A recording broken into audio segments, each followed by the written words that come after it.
Boa noite, nós estamos aqui dando sequência aos nossos estudos que acontecem todas as segundas, terças, quartas, sextas e sábados às 19 horas nesse canal Igreja Missionária TV. E no estudo de hoje, eu quero apresentar à luz da Bíblia e de seus ensinamentos qual era o conceito e estrutura de família à época do Antigo Testamento e fazer um comparativo com o modelo de família de hoje e então compreender qual é o projeto original desenhado por Deus para as famílias desde o princípio. É claro que, ao estudarmos as Escrituras do Antigo Testamento, em busca do tema família, nós precisamos levar em consideração a complexidade dos diversos tipos de expressões familiares e as suas transformações durante os longos e milhares de anos do Antigo Testamento.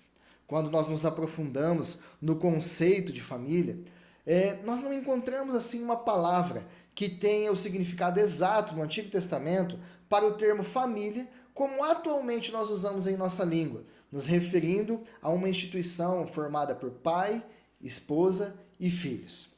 Na verdade, em hebraico, o termo que mais se aproxima deste vocábulo pode ser o termo bet, que significa casa. Na Bíblia, esse termo ele era usado para designar aqueles que viviam juntos e também em grupos maiores, como, por exemplo, a casa de Israel, que, nesse caso, ela incluía não só aqueles que viviam debaixo de uma casa, dentro de uma casa, mas toda uma nação inteira.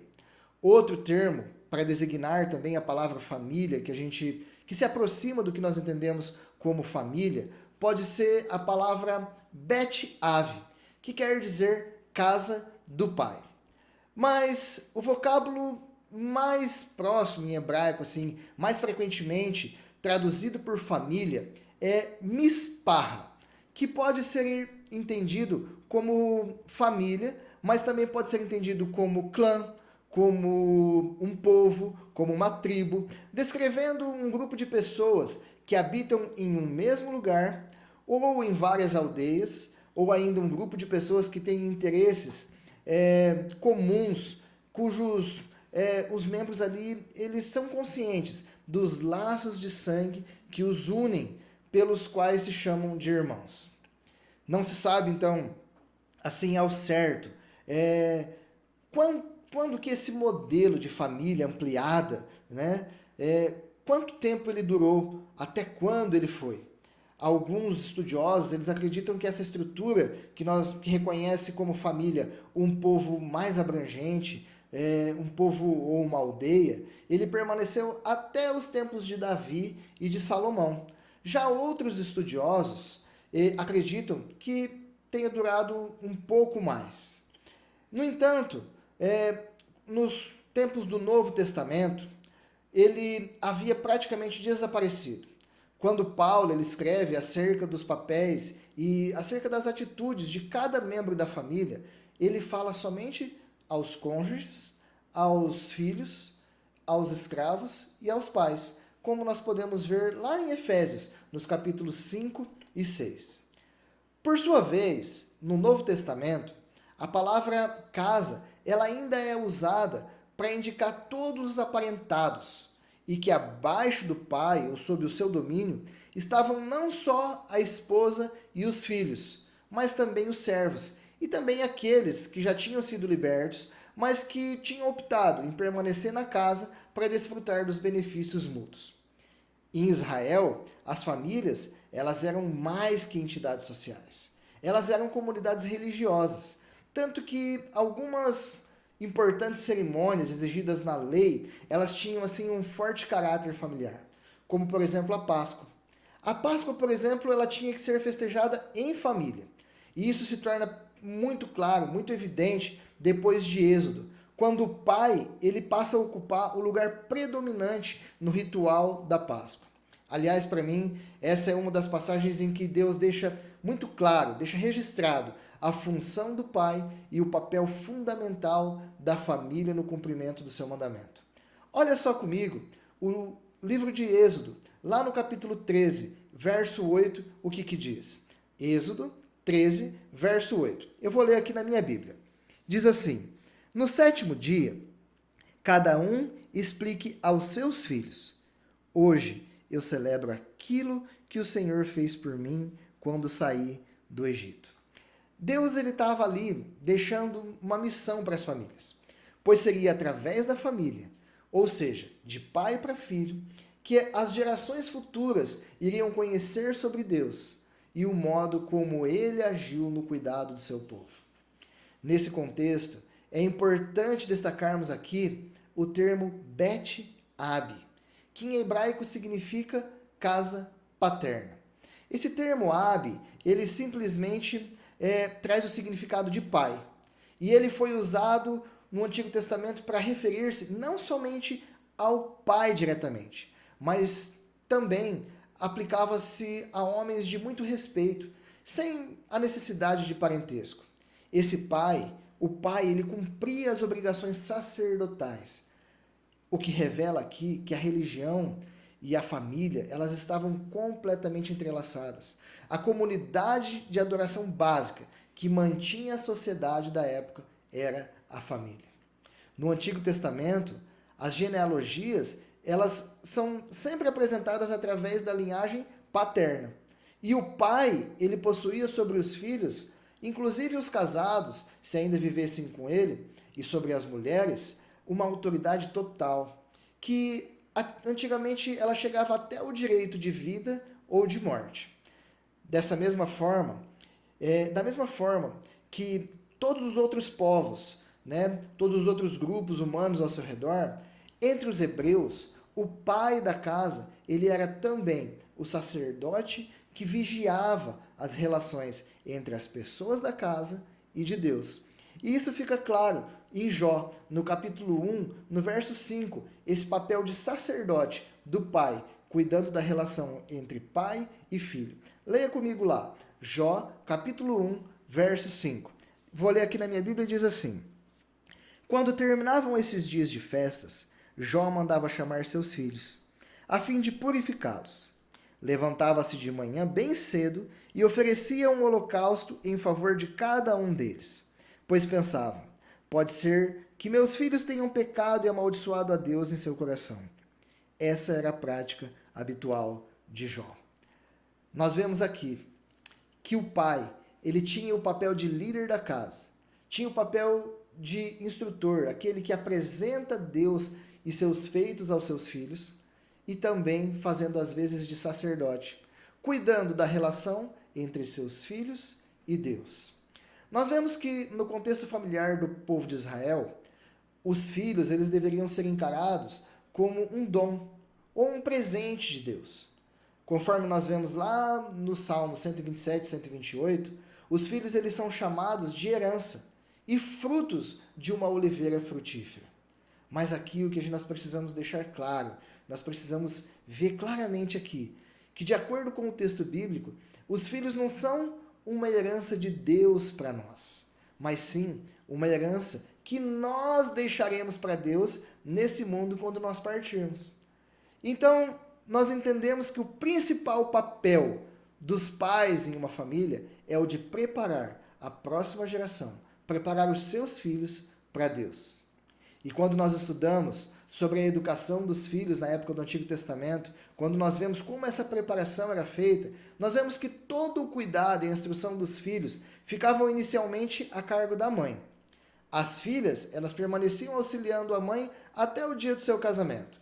E já os meninos, depois de um pouco crescidos, eles tornavam-se responsabilidade do pai, pois ao pai cabia ensinar-lhe o seu ofício, o seu trabalho. Então, ele ia ali com o seu pai como um auxiliar até que ele estivesse pronto para então assumir aquele ofício e poder caminhar sozinho. A educação, ela era reservada aos meninos e ficava a cargo do pai e dos rabinos, que eram os mestres da lei. Essa educação, ela tinha, antes de tudo, a ênfase na questão moral e comportamental, o que se fundia à questão religiosa, pois era de costume dos pais ensinar aos filhos os mandamentos de Deus e contar sobre as maravilhas realizadas por ele em favor do seu povo. Além do ensino recebido dos pais, os meninos também frequentavam escolas, que ficavam ligadas às sinagogas, que eram como as nossas igrejas de hoje. E lá eles aprendiam a Torá, que eram a Torá eram os primeiros livros escritos da Bíblia. Mas eles não aprendiam só as leis que estavam escritas lá na Torá.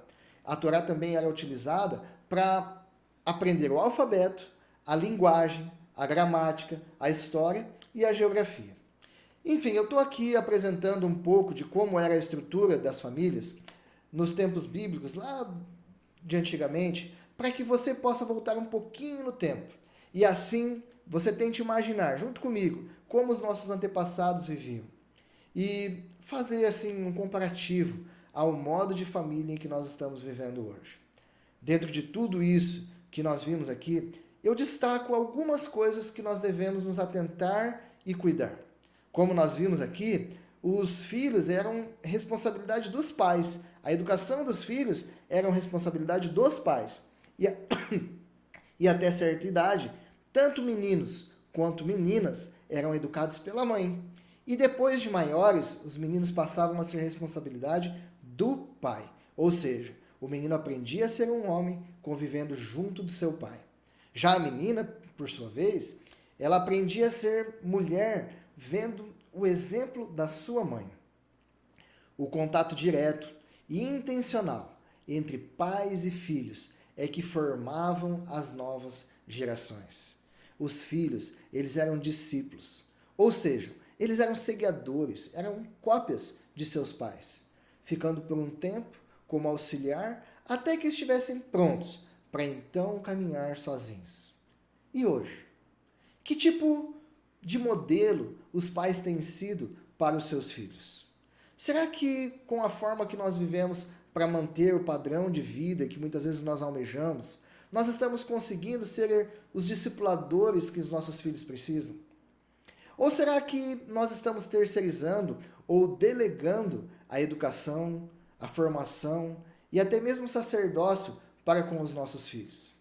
Será que nós estamos formando e preparando nossos filhos e as nossas famílias para ser instrumento de Deus para as próximas gerações? Será que estamos vivendo e cumprindo o projeto original de Deus para a família? Mas afinal, qual é o projeto original de Deus para a família? Clarificando e resumindo essa resposta, eu posso dizer que o projeto original de Deus para a família é que ela seja responsável por preparar os filhos para as próximas gerações, fazendo perpetuar a palavra de Deus e transmitindo o evangelho de Jesus para todos aqueles que ainda virão a este mundo. Talvez você esteja assim pensando: mas as coisas mudaram, nós não vivemos mais como naquela época. Isso é verdade. Ao longo dos milhares de anos, desde o Antigo Testamento, muitas coisas mudaram. Mas uma coisa não mudou. O projeto de Deus para a família não mudou. Então eu gostaria de levar você a olhar para a sua família e para o projeto original de Deus. No livro de Gênesis, nós podemos ver esse projeto estabelecido por Deus através da missão dada a Abraão e aos seus descendentes. Quando nós olhamos para a vida desse patriarca do Velho Testamento, chamado para ser o pai de uma grande nação, nós percebemos que Deus ele não age somente na vida de Abraão, mas ele age através dele e de sua família. E entendemos aqui como a família ela é instrumento não apenas da bênção direta de Deus, mas também como esta desenvolve o papel de abençoadora. Ao relatar aqui a história de Abraão, o escritor do livro de Gênesis, inspirado por Deus, ele deixa para trás a história primitiva da raça humana em geral para relatar a de uma família, a família de Abraão. E, consecutivamente, a de seus descendentes, Isaac, Jacó e José. O chamado de Abraão, ele é um dos acontecimentos mais importantes do Antigo Testamento, pois é ali que tem início a obra de redenção citada lá no Jardim do Éden, lá em Gênesis, no capítulo 3, no verso 15 especificadamente. Agora, veja que essa obra ela será efetuada através não simplesmente da vida de Abraão, mas através dele e de sua família, ou seja, dos seus descendentes. Até aqui, o Senhor ele havia posto os olhos sobre diferentes indivíduos que eram os meios apropriados para conservar a raça humana e o conhecimento sobre quem era Deus. Agora, ele muda os seus métodos. Agora ele chama um homem para fundar o povo escolhido mediante o qual ele realizaria a restauração da humanidade. Deus ele usou Abraão para fundar tanto a família de Israel como a fé dos hebreus. Lá em Gênesis, no capítulo 12, no verso 2 a 3, me chama muito a atenção quando Deus ele se refere a Abraão. Leia comigo lá, Gênesis capítulo 12, verso 2 e 3. Diz assim: farei de você uma grande nação, o abençoarei e o tornarei famoso, e você será uma bênção para outros. Abençoarei os que o abençoarem, e amaldiçoarei os que o amaldiçoarem. Por meio de você, todas as famílias da terra serão abençoadas. Observe que o Senhor aqui ele fala de multiplicar a família de Abraão com o propósito de abençoar todas as famílias da terra. Ou seja, Deus está prometendo abençoar uma família para, através dela, poder tocar e abençoar todas as demais famílias do planeta em todos os tempos. É evidente que o Criador, em seus planos e propósitos para a humanidade, ele age através da família. Nós vemos aqui que o projeto de Deus para a família era que, através dela, o plano de redenção em Cristo se cumprisse. E assim aconteceu. Da descendência de Abraão, ou seja, de família em família, de geração em geração, Jesus veio ao mundo para salvar toda a humanidade. E depois de Jesus, o projeto de Deus para a família mudou? É claro que não. O projeto de Deus para a família continua sendo de abençoadora, pois é através da família que nós poderemos apresentar a salvação em Cristo para as próximas gerações. As próximas gerações da sua família poderão conhecer a Deus e assim terem a oportunidade de serem salvos se você hoje apresentar Deus para seus filhos e preparar os seus filhos para serem bênção nas próximas gerações. Como nós vimos no Salmo 128, os nossos filhos, eles são herança do Senhor. Então eu te pergunto, que herança você está deixando para Deus? O momento difícil que nós estamos vivendo atualmente, em que nós precisamos ser isolados em nossas casas, seja talvez o melhor cenário para que nós possamos reestruturar e reorganizar o nosso tempo e família e resgatar assim o projeto original de Deus para a nossa casa. Talvez seja esse o momento que Deus irá usar para que você mude a forma como você tem conduzido a sua casa e perceba o que Ele quer fazer e refazer na sua vida em família. Eu tenho visto nesses dias como tem sido difícil para algumas famílias esse confinamento, por não conseguirem se relacionar uns com os outros dentro de casa. Olhe para este momento como uma oportunidade de você mudar essa realidade. Um momento para você restaurar o projeto original. Restaurar o projeto original de Deus para a nossa família implica em construir juntos um relacionamento profundo, baseado no amor maior que vem de Deus através de cada um de nós. Criar os filhos com amor, com carinho, com disciplina, na medida certa, com o auxílio e direção de Deus, ensinando-os conforme o próprio Deus instruiu. Olha como Deus instruiu Abraão, lá em Gênesis, no capítulo 18, no verso 19, diz assim, ó, vou ler aqui na minha Bíblia. Pois eu o escolhi para que ordene aos seus filhos e aos seus descendentes que se conservem no caminho do Senhor, fazendo o que é justo e direito, para que o Senhor faça vir a Abraão o que lhe havia prometido. O que nós precisamos como família é ter tempo de oração juntos, como casal todos os dias, alinhando nossos pensamentos com os pensamentos do Senhor, e receber ajuda diretamente do alto, para fortalecer o casamento, para criar os nossos filhos, para administrar a família e também receber as bênçãos prometidas. Eu tenho orado pelas famílias, todas as nossas famílias, as famílias das igrejas, as famílias de todo mundo. E eu tenho orado para que nós possamos ter a fé necessária para avançar com os ensinamentos de que Deus deixou para nós.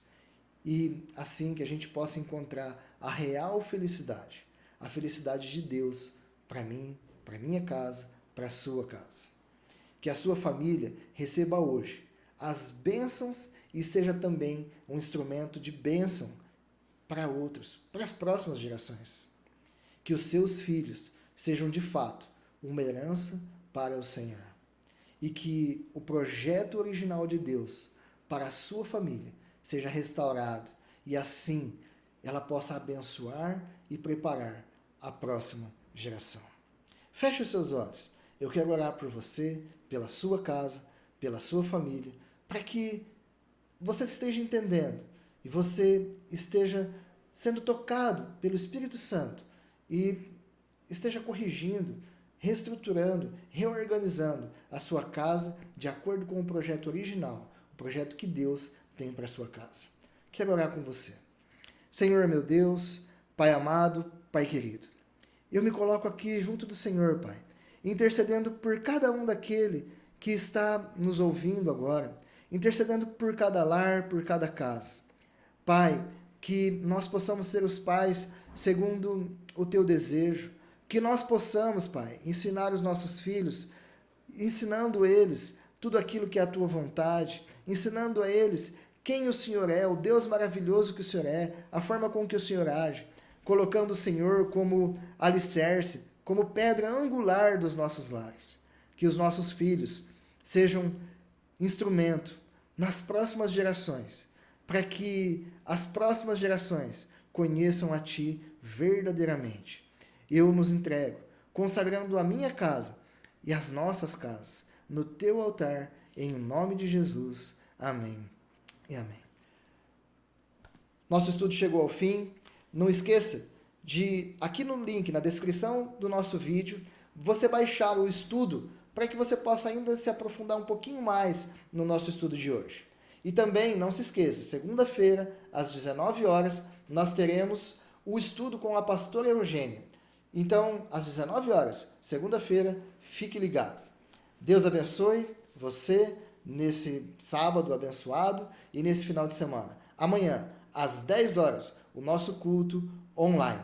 Fica com Deus, que Deus abençoe você e a sua casa.